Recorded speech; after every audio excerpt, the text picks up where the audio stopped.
The possible indictment of a former president is big news. And that former president has hyped his own arrest, which did not come on the day he chose, yesterday. Now, top outlets like, say, the New York Times are putting this story, still important, but below the fold today. A sign that the undeniably huge development will be huge if or when it comes, but it's not even the New York Times' top story as the world waits. I mention that because the paper still has several different stories and angles on this prospect today, including one with this remarkable lead. Reading from the Times, quote, Donald J. Trump claims he's ready for his perp walk. It draws on accounts that Trump is telling people he welcomes the idea of being paraded for any perp walk and is mulling whether he should smile, I should say, in his own style, and whether or how to brand any commotion when that day does come, if it comes. Now, legally, in New York, a perp walk is unlikely under standard procedure if the arraignment is cooperative. Now, Trump's been bracing for all this after decades of legal problems, from criminal investigations that date back to the 70s, clashes with the IRS and other regulators, his reliance on the infamous lawyer Roy Cohn, of course, his clashes with the DOJ as president. So there's a lot to choose from, and a lot of times that he has evaded the ultimate punishment.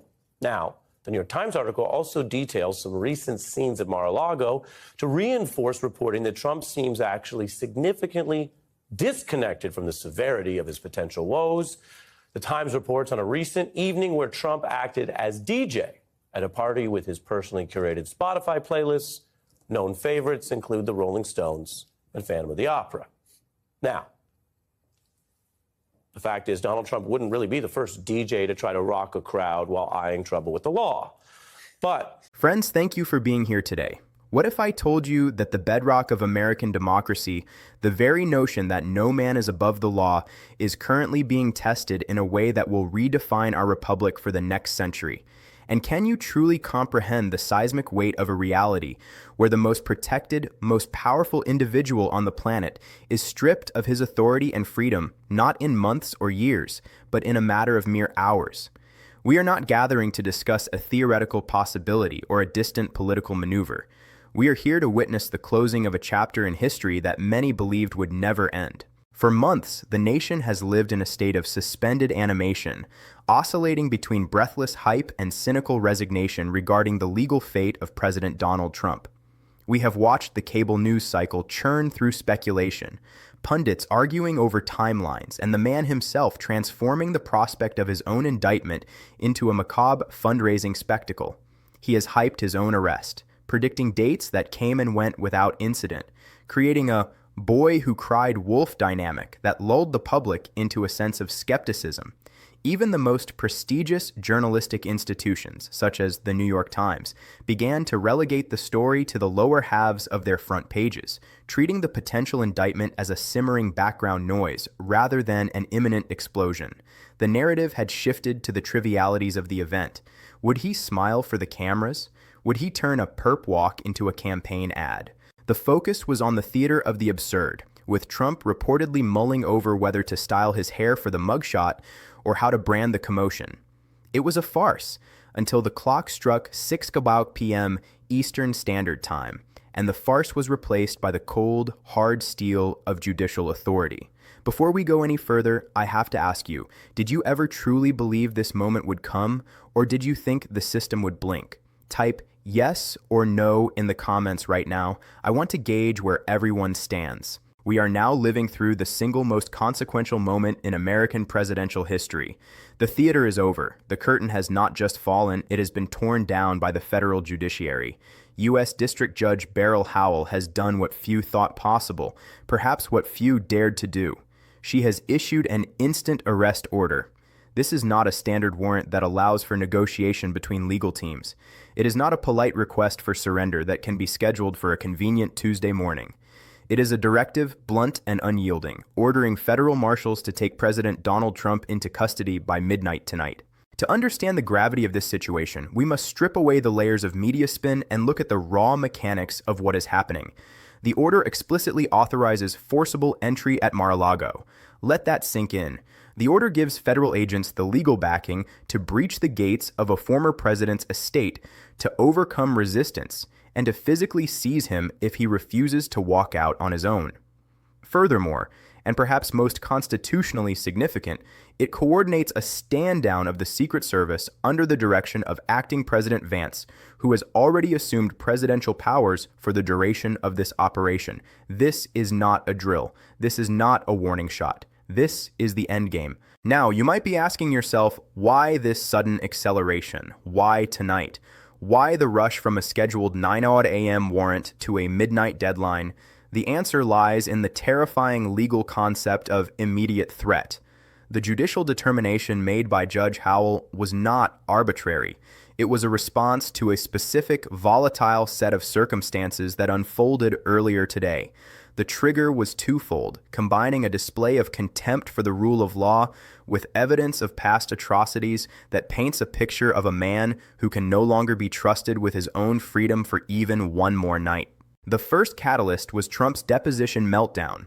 In a legal proceeding that should have been routine, the former president reportedly screamed that he would burn Washington, D.C. down if they tried to arrest him.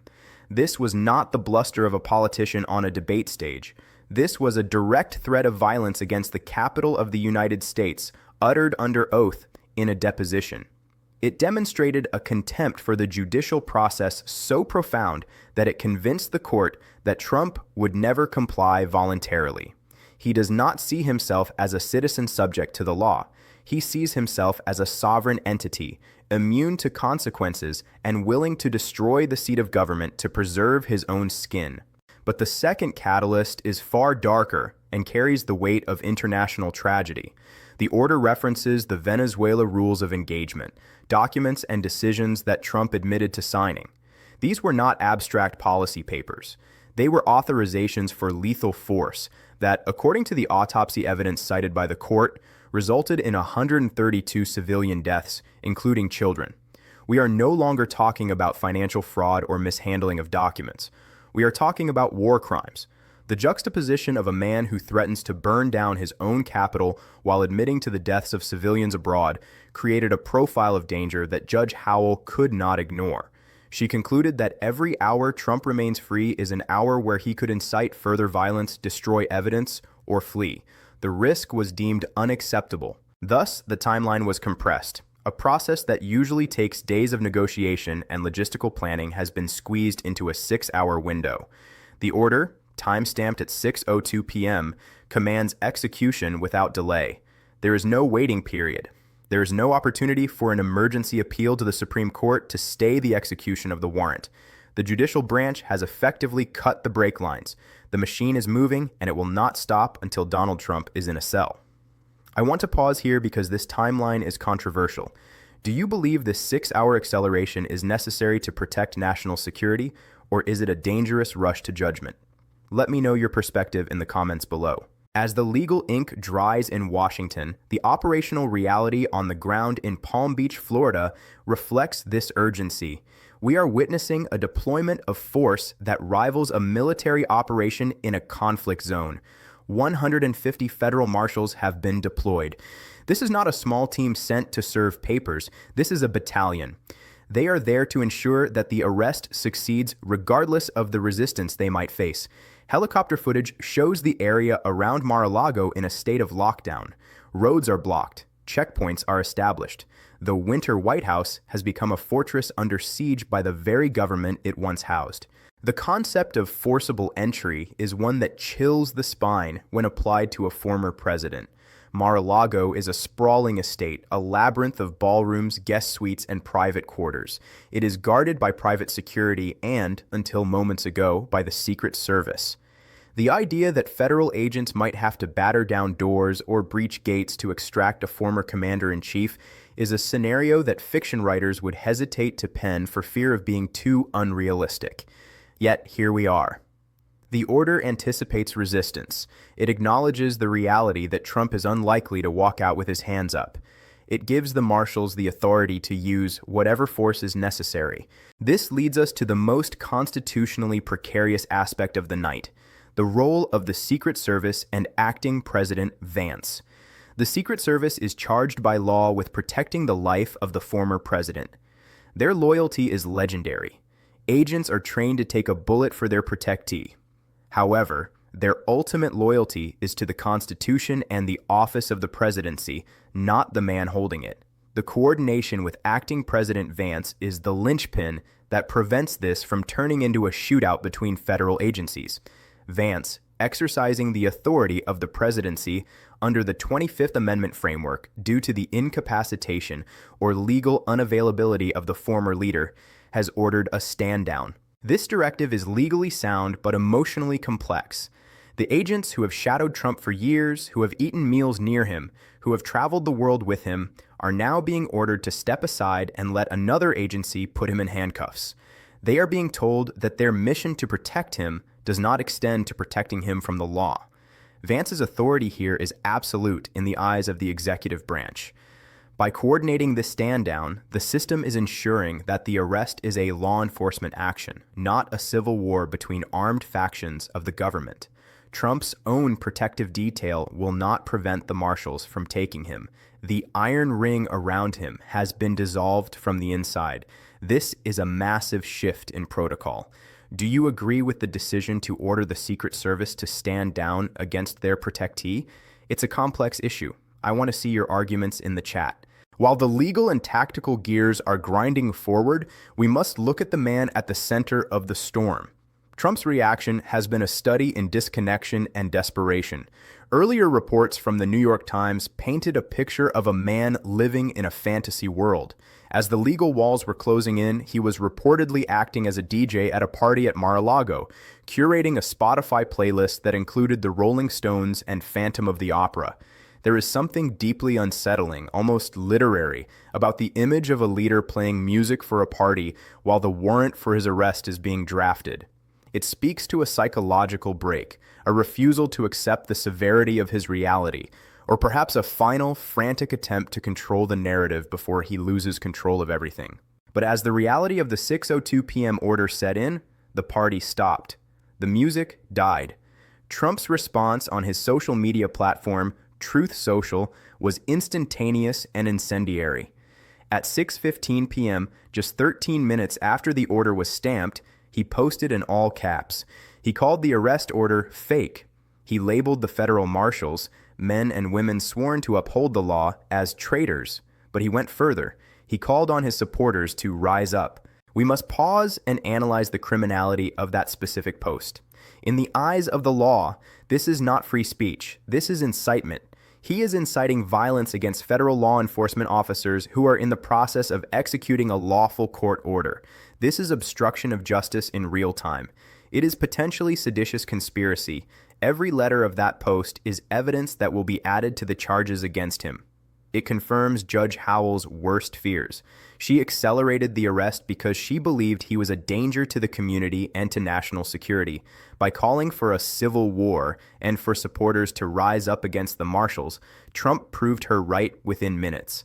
He validated the very order he was railing against. I need you to be the jury for a moment. Read that post again in your mind. Is this protected political speech, or is this clear criminal incitement?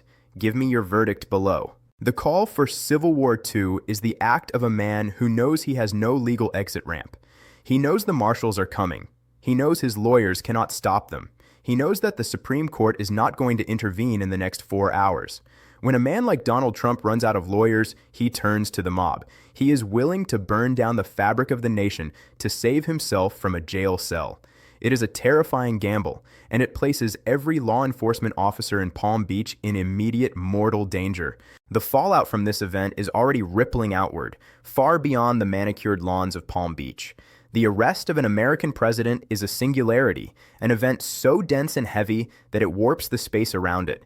The global markets have reacted with immediate panic. Major stock exchanges have halted trading. This is the financial world's version of a scream. Investors hate uncertainty, and there is no greater uncertainty than the leader of the free world being taken into custody for war crimes. The markets are asking questions that have no answers. Will there be violence in the streets? Will the transition of power to Vance be stable? Is the United States on the verge of collapse? The economic consequences are staggering, wiping out value and freezing capital as the world holds its breath. Internationally, the response is a mixture of shock, schadenfreude, and strategic realignment. Foreign leaders are issuing statements. Our allies are watching with bated breath, hoping that the American rule of law survives this stress test. They need to know that the U.S. is still a stable partner, a country where institutions hold even when the individual at the top falls. Our adversaries, conversely, are undoubtedly looking for ways to exploit the chaos. A distracted, divided America is a vulnerable America. The diplomatic complications of this arrest will take years to untangle. Domestically, the political landscape has been nuked. The Republican Party, which has tied its fate so closely to Donald Trump, is facing an electoral catastrophe. The transcript notes projections of Democratic supermajorities, a reflection of the public's recoil from a party whose figurehead is being arrested for war crimes. You cannot spin war crimes. You cannot campaign on a platform of law and order when your leader is a fugitive from justice. The midterm implications are annihilation. The GOP, as currently constituted, faces an existential crisis. If they stick with Trump, they sink with him. If they abandon him, they face the wrath of his base. They are trapped in a burning building with no exits. Furthermore, the constitutional mechanism of impeachment has been rendered moot. Impeachment is a political remedy for a political problem. Arrest and imprisonment are criminal remedies for criminal acts. There is no need for Congress to debate articles of impeachment when the subject of that debate is sitting in a federal detention facility. The criminal justice system has simply outrun the legislative branch. Trump will not be removed by a vote in the Senate. He will be removed by a team of marshals with handcuffs. The debate is over. Yet, beyond the immediate political wreckage and the procedural mechanics, we must dare to look directly at the moral abyss that triggered this unprecedented judicial courage. It is easy, in the swirl of relentless partisanship, to view this arrest as merely a clash of titans, red versus blue, Trump versus the deep state. But the instant arrest order forces us to confront a reality that is far more visceral and horrifying. When Judge Howell cited the Venezuela rules of engagement, she was not referencing a bureaucratic error or a technical violation of protocol. She was pointing to a ledger of human lives. 132 souls, including children, extinguished under a directive signed by the president's own hand. This is the grim pivot point where political loyalty dissolves into moral complicity. For years, the arguments around Donald Trump centered on norms, decorum, and democratic institutions. Tonight, the argument has shifted to the fundamental value of human life and the accountability of those who hold the power to end it. This inclusion of war crimes evidence transforms this event from a domestic legal dispute into a matter of international justice. It tells the world that the United States is willing to endure the agony of arresting its own leader rather than ignoring atrocities that we would unequivocally condemn in a foreign dictator. This is a painful, searing process, but it is the only path to washing the stain from the national conscience. We are witnessing the system recognizing that some lines are drawn in blood, and once crossed, they cannot be uncrossed by an election victory or a rally speech. The ghosts of those 132 civilians are, in a very real sense, the unseen witnesses in Judge Howell's courtroom, demanding an accounting that politics can no longer delay. Moreover, consider the terrifying fragility of the institutions that held the line tonight. We celebrate the order, but we must acknowledge how close we came to the edge. If Judge Howell had hesitated, if Acting President Vance had blinked, if the Secret Service had prioritized the man over the Constitution, we would be waking up tomorrow not in a republic, but in a fractured autocracy. The machinery of justice is not automatic. It is driven by individuals who must wake up, drink their coffee, and decide to do the right thing despite the overwhelming pressure to capitulate. The 150 marshals gearing up in the humid Florida night are not faceless automatons. They are Americans with families, stepping into the breach to enforce the will of the people against the threat of violence. They are the physical manifestation of the social contract. And as they breach those gates, they are not just arresting a man, they are rescuing the concept of objective truth from a decade of assault. Do you think our institutions are strong enough to withstand what comes next? Are we seeing the strength of democracy or its fragility?